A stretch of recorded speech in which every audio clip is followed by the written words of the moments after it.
Nakalusot di umano ang San Antonio kay Kawhi na hindi sila kumagat sa report na silang dalawa lang ng Toronto ang gusto niyang puntahan.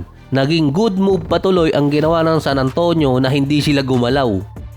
Hindi nagpadala sa market value ni Kawhi dahil kung nagkataon sila ang mamumroblema ngayon. Based pa sa report, willing pa ring ituloy ng Raptors yung trade. Based naman kay Chris Haynes, komportable ang Raptors na ituloy yung trade kaso hindi naman nila inakalang i-hold ng liga bago makomplete.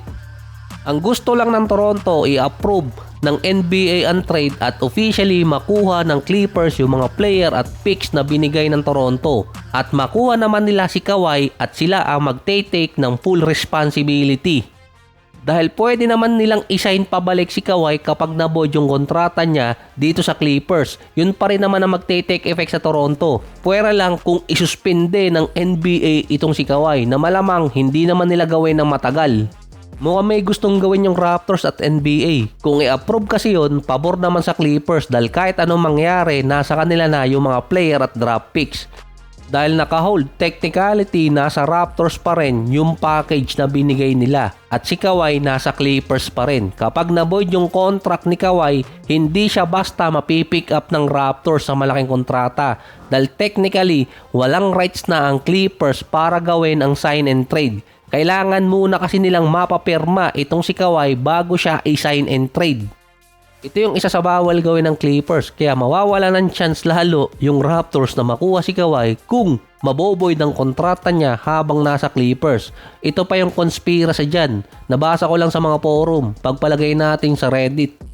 Nabase din sa isang website ang CBC na gustong gumawa ng paraan ng NBA na ilagay si Kawhi sa either team na to. Bulls, Nets, Pistons. Sa tatlo na yan, ang Pistons may sapat pa namang cap space at meron ding silang pagkakataon na makapag-content ulit sa playoff sa susunod na taon kapag nakuha nila si Kawhi. Interesado rin sila saka andon yung possible biggest star ng NBA ngayon na American born, si Cade Cunningham. Ang susunod doon Bulls, pero yung may cap space talaga at pinaka-ideal kung salary lang, Brooklyn. So conspiracy lang yun. Pwedeng totoo, pwedeng hindi. Pero tulad nung kay Luka na napunta sa Lakers, ang nangyari, nakuha ng Dallas yung first overall na parang minagic.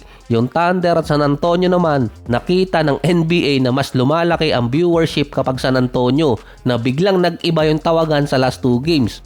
Nung finals din, meron ding conspiracy na based sa mga commentator, pinapaboran na nga ang San Antonio, hindi pa rin sila manalo, panis sila kay LeBronson sa last 5 minutes. Meron ding report na meron na lang until next week para sa deadline na ilabas ng NBA ang kanilang decision. May time pa di umano ang Raptors na mag-isip kung itutuloy ba nila ang trade or hindi. Kapag kinancel nila ngayon ang trade, babalik sa kanila sina Brandon Ingram at yung mga draft picks. At yung Clippers naman, mawawalan ng draft picks kung sakaling magilty sila. Tinake na nga ng Raptors yung responsibility na sila na ang bahala na ang worst case scenario isuspend lang naman si Kawhi. Na posible panalo pa rin ang Raptors sa trade na yon. Pinipressure na rin si Commissioner at bakit inabot ng mahigit 6 na buwan. Ilang beses niyang dinelay yung paglabas ng verdict. Tama naman kasi February pa ako nag-iintay para makakubra na kung paldo ba o balda. Tinawag din ng ibang commentator, writer at ibang insider na worst commissioner itong si Adam Silver. Habang nangyayari yung Summer League, meron palang meeting yung Board of Governors na pinipressure na ng iba na ilabas na ni Commissioner ang decision nila. So may ilang araw na lang ako para makapanggatas kay Kawhi. Yun lang naman ang importante sa akin, aminado naman ako. Dahil kapag umabot pa di umano ng first week or second week ng August, mahihirapan na ang Raptors na makapag-build ng lineup kung wala pang player ang napupunta sa kanila. Kaya nagtaka rin yung iba na bakit biglang inimbestigahan itong si Garrett Trent tapos pinatatagal yung kay Kawhi. Kung tutuusin yung kay Garrett Trent, problema na ng Milwaukee Bucks yun.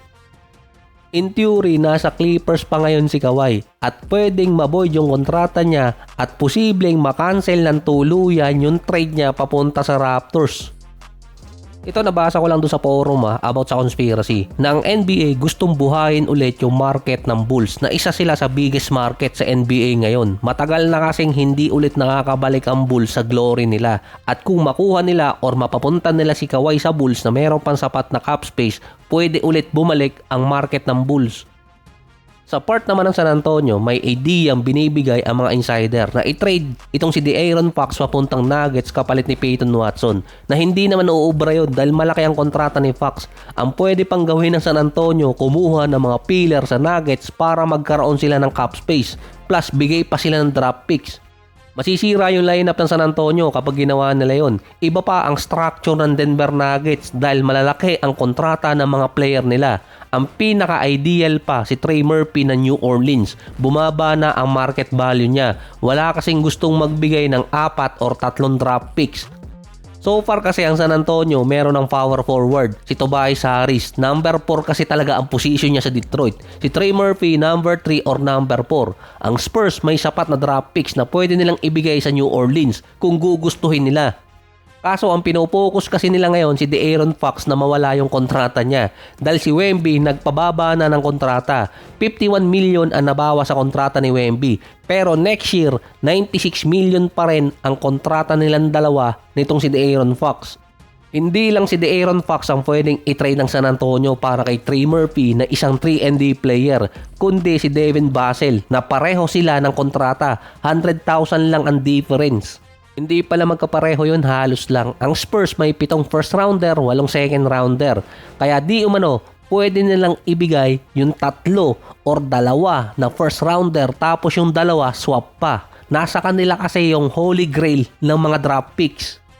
Yung 27, 28, 30 at 31. Sa ibang team kasi galing yun, tulad ng Hawks, Dallas, Boston at Sacramento, na pwedeng ibigay or iswap ng San Antonio sa Pelicans, lalo na yung Sacramento pick.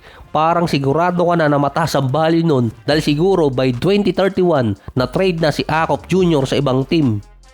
Base pa doon, pagkapirma ni Wemby ng contract, ang NBA Player Association, lalo na ang president ngayon ni si Van Fleet, gagawa di umano ng paraan na mawala yung restriction sa second tax apron. Ito kasi yung rule na inimplement dati ni CJ McCollum bago siya palitan. Nangyari yun nung lumipat itong si Bradley Beal or na-trade sa Suns. Ang pinagkaiba ng tax apron bago inimplement ni CJ McCollum, dati ang sasabihin lang ni Draymond Green, kaya nilang magbayad ng tax, ganun ang team owner nila kahit gaano pa kalaki yan. Sinabi niya yan 1 year after bago sila mag-champion. Mali pala, 1 year after nila mag-champion. Kasi dati ang Golden State umaabot ng 400 hanggang 500 million ang kanilang binabayaran taon-taon. Pero nung na-implement ang rule, kahit pa kaya magbayad ang Golden State or kahit sinong team, katulad dati ng Bucks, Clippers, limitado na sila sa pagkuha ng player. Nagrereklamo na rin kasi yung ibang mga player na hindi sila makakuha ng malaking kontrata ngayon dahil sa second tax apron. Dati kasi kung wala pa yung second tax apron ngayon, kahit lumagpas ka sa tax apron, meron ka pa rin mid-level exception. Big deal yun para sa mga team na merong hinahabol na player. Pero ngayon, kapag lumagpas ka na sa second tax apron, wala ka ng mid-level exception. Hindi tulad dati. At ang issue pa, kapag lumagpas ka ng second tax apron, malilimit ka rin sa pagkuha ng buyout player or kaya dating player na merong malaking kontrata dahil merong limit. Ilalaban di umano ng Player Association na tanggalin yung Bradley Beal at Kevin Durant rule para hindi mawala sa San Antonio si Dylan Harper in the future, kasi malaki ang chance na mawala siya sa Spurs kapag naipit sila sa second tax apron. Isa pa doon si Jalen Bronson na officially posibleng mabuwag ang Knicks kapag hindi nila naalis sa second tax apron yung Knicks ngayon. Ang rason kasi kung bakit nawala yung ibang player sa Knicks dahil mismong may-ari na ang may sabi na ayaw nilang lumagpas ng second tax apron. Yung pangatlo pa, kapag nawala yung second tax apron, lalo lalakas yung Thunder. Pwede silang mag-sign ng player at pwede silang mag-retain ng player hanggat kayang bayaran ng team owner yung tax.